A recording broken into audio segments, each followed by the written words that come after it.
Right, I made sure I got enough memory in the card today. Right, well, what happened to yesterday? Well, some great news for business and something that I haven't done for a long time. I had a rep in, it's a great rep, lovely man.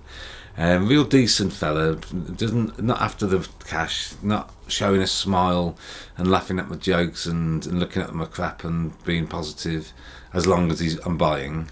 Even when I don't, he was still positive and inquisitive. So God bless you, Mark. Thanks for that, mate.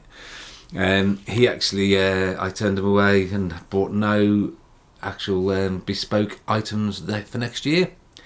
That saved me on one foul swoop £3,000, and that's important for the business going forward, that I do not madly spend, because I do madly spend at times, and they all love me for it. But anyway, the good news is it means that when we do go to the show in November, I will be buying some stuff. So he loses on something and gains on something else. I can't remember, horses or something, I think that saying is from, but my brain doesn't work good enough to remember these things. So yesterday that I did that. I tidied the office, which was good. So again and again, I'm sort of really in the zone of the writing. So Pip, I'm sorry, there's another one coming. Pip, there's another one coming.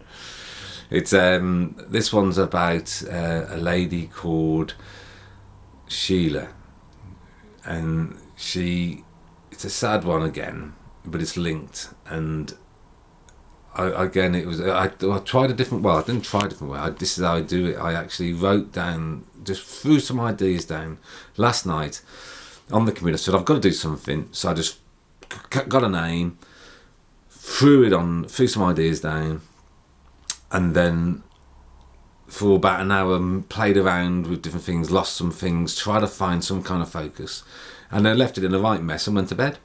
And this morning I woke up and the all of it had, in my head, had jumbled into the right order, and I wrote it down and I changed it, and that's what I came up with. I wrote this morning, early this morning. So yeah, I just think it's amazing how it's almost like the dream time actually sorts out the story, sort of thing. So it'll be interesting. This will be the last of this thread of stories, apart from one, but that's a secret. But basically, I can show you on the model that this is the fish and chip shop there. This is where Carl lives up here. This is where the message has been put in his window there, and through the just around the corner, just 20 yards away, through the archway of the old fishery, you can see the old fishing shack, and there. That's all linked to the story. Now, the other people live right up. I don't know why I'm taking them with the camera because it's. But then Michael runs out of this through here, down along here, up round this corner here, and here there's some steps that come up over here onto the cliff, and that's up on that cliff there. Again, you can't see it because it's not there.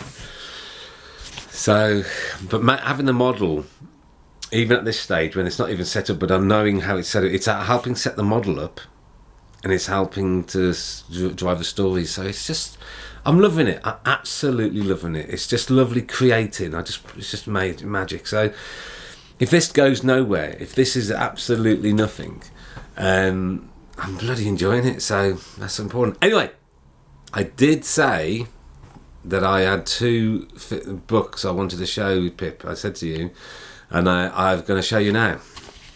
First one, I can't remember very well. A very, very small. It came out in 1988. Brewery.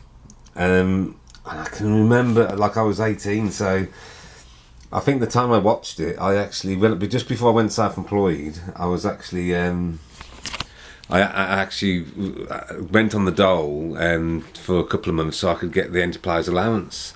And it was, I got my boss to make me redundant so I could get on the dole, and then I got £40 a week for a year or so. And I think, I was at home for a while, and I think I spent more time, instead of getting stuff ready for the business, I spent quite a lot of time watching television. So that's where I think that came in. But the next one, the book underneath this book, is the one that is really very strong in my memory as a child, and strong in a lot of people's memories. Are you ready? Ladies and gentlemen, I give you from 1981, I think. I didn't check this, so I'm going to have to look when it's the actual front cover. It's an old book, but it's the front cover of the television programme. It's, ladies and gentlemen, boys and girls, Stig of the Dump. Look at that, bloody hell. Do you recognise the character? He's off the Time Bandits, and so he was quite a famous child actor, he was. I recognise him, but I can't remember. Was he in an EastEnders? But yeah. Look at that, Stig of the Dump. So I'm going to put my glasses on, Stig of the Dump, and I can quickly see if this says anything about a television programme. Cover photograph. It'll probably be this issue. Let's have a look. We get there. So first published in 1963. And then this one, twice in 1970. Copyright, no, God, it's hard to tell. I would guess it's going to be. First person to say this copy. I realise how boring this is becoming, ladies and gentlemen. I'm going to say 1980. But I need to look that up to make sure. But yeah, so I've been 10 years old when Stig of the Dump came out. I can smell the summer.